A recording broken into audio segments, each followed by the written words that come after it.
प्रथम वर्ष विज्ञान के सभी विद्यार्थियों का उनकी रसायन विज्ञान की फिजिकल केमिस्ट्री की कक्षा में स्वागत है। आज हम कुछ उच्च स्तरीय भाषाओं के बारे में अध्ययन करेंगे।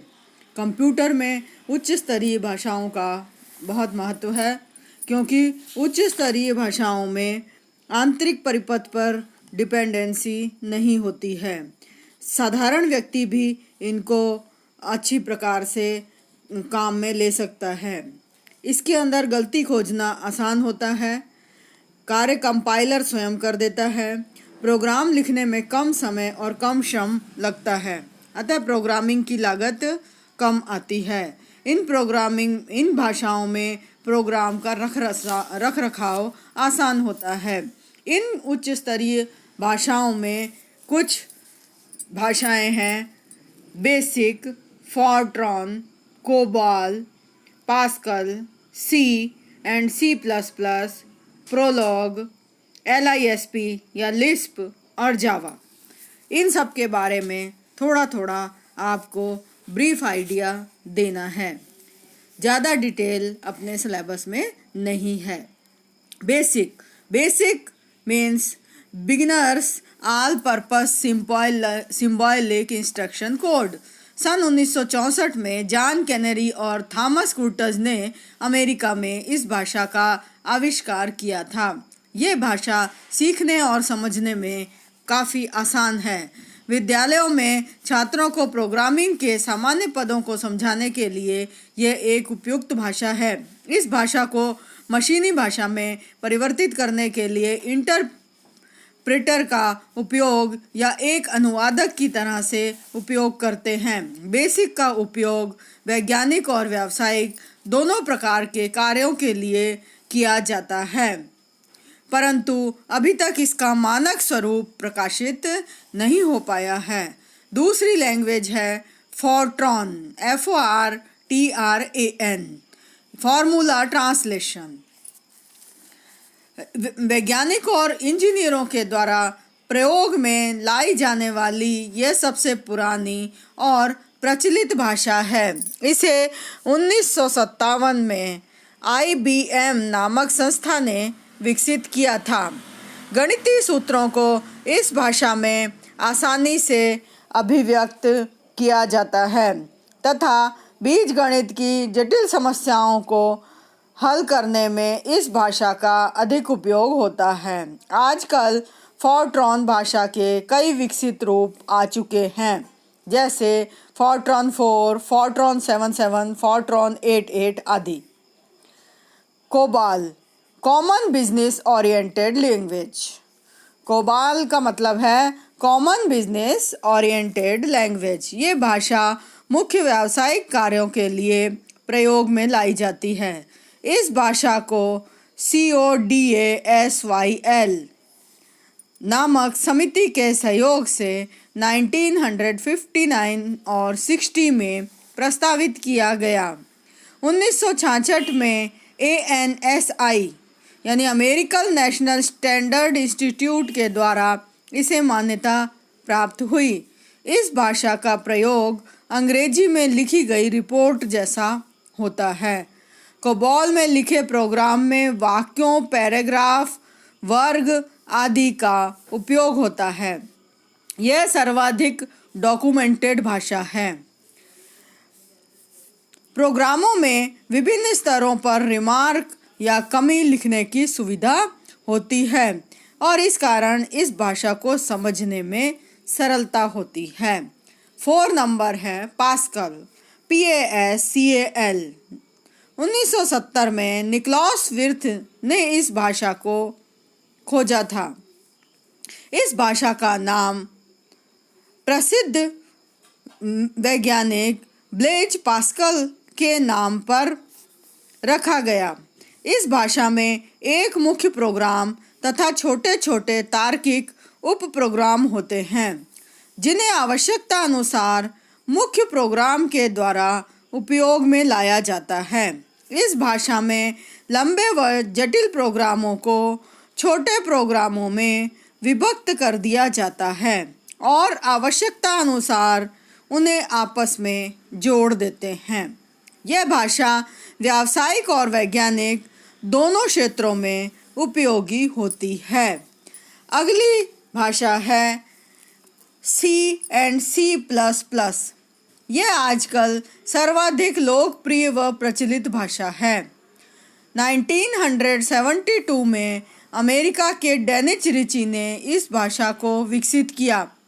बेल प्रयोगशाला अमेरिका के UNIX ऑपरेटिंग सिस्टम को बनाने में इस भाषा को लिखा गया। C भाषा स्ट्रक्चर्ड प्रोग्रामिंग के नियमों का पालन करती है। इसके द्वारा हम CPU के रजिस्टर से आंकड़े ले सकते हैं और बदल सकते हैं। ये मीडियम लेवल लैंग्वेज है और इसमें कुछ उच्च स्तरीय भाषा की भी विशेषताएं उपस्थित हैं।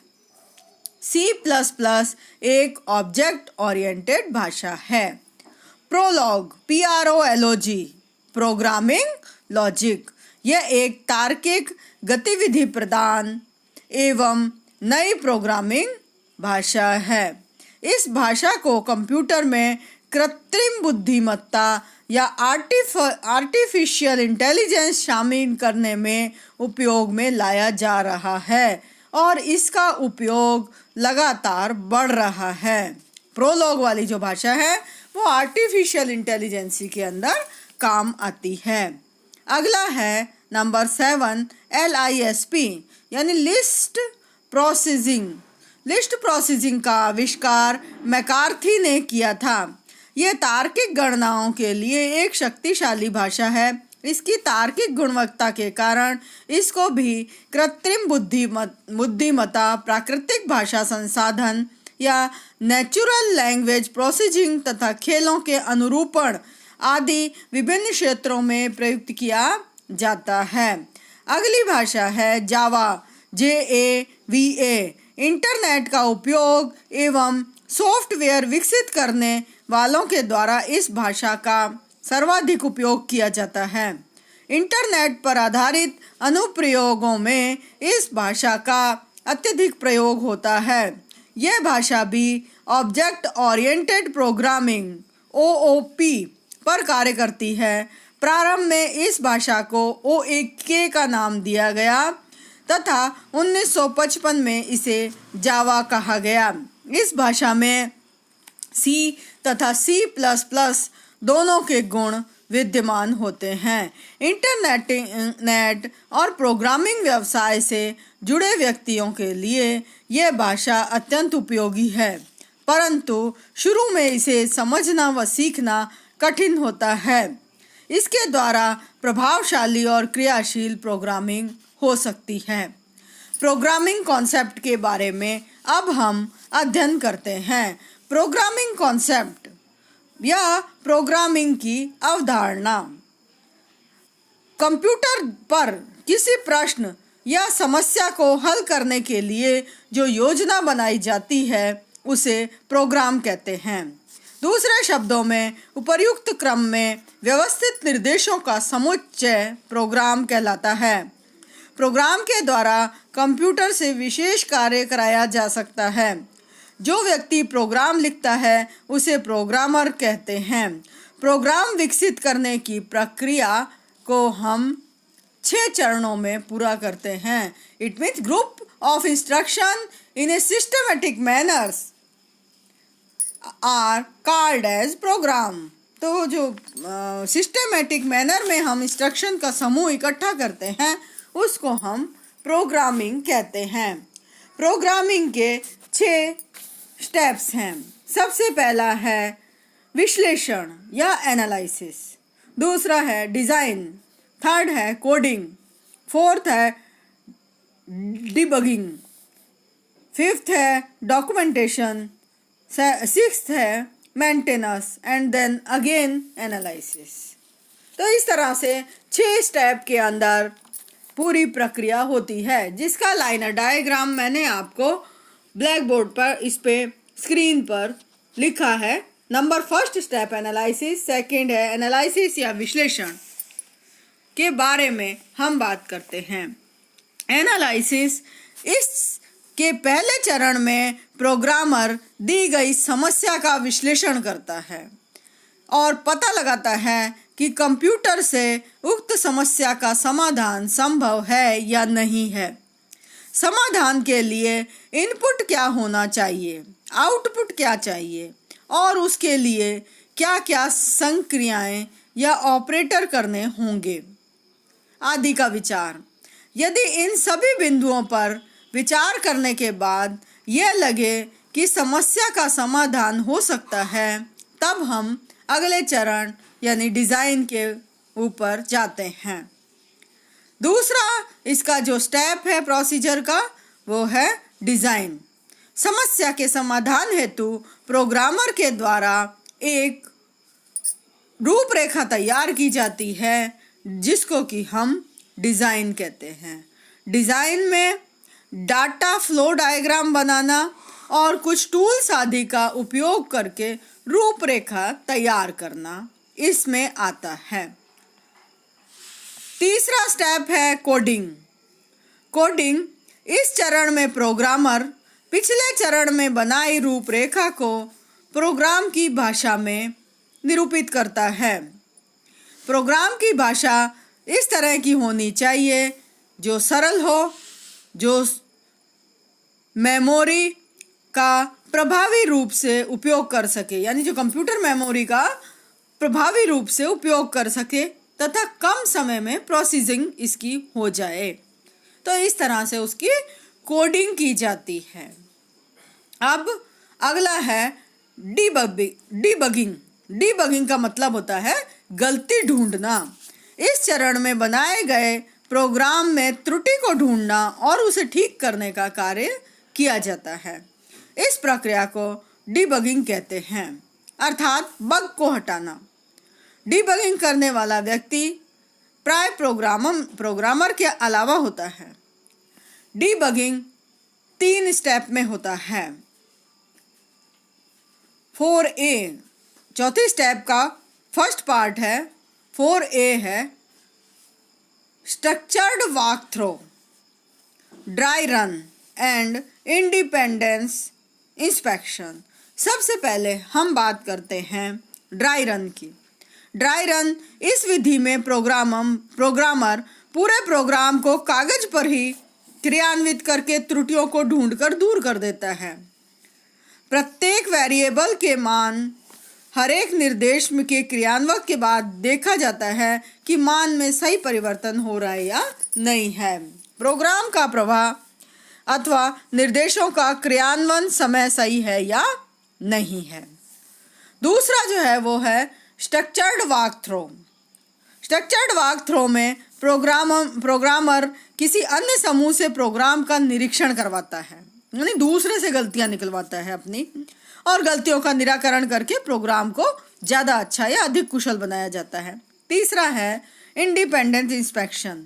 इस विधि में अन्य व्यक्ति के द्वारा प्रोग्राम की जांच कराई जाती है और त्रुटियों का परिमार्जन किया जाता है। इस तरह से उसकी पूरा जो आपने प्रोग्रामिंग की, उस प्रोग्रामिंग की गलतियों को हटा दिया जाता है। नेक्स्ट स्टेप है 5th नंबर की डॉक्यूमेंटेशन।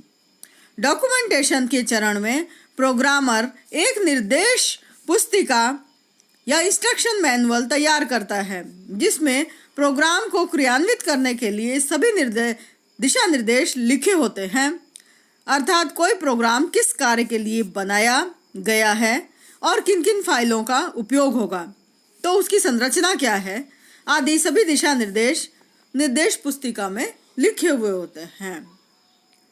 फ्लो चार्ट भी इसमें लिख देते हैं। अगला है मेंटेनेंस।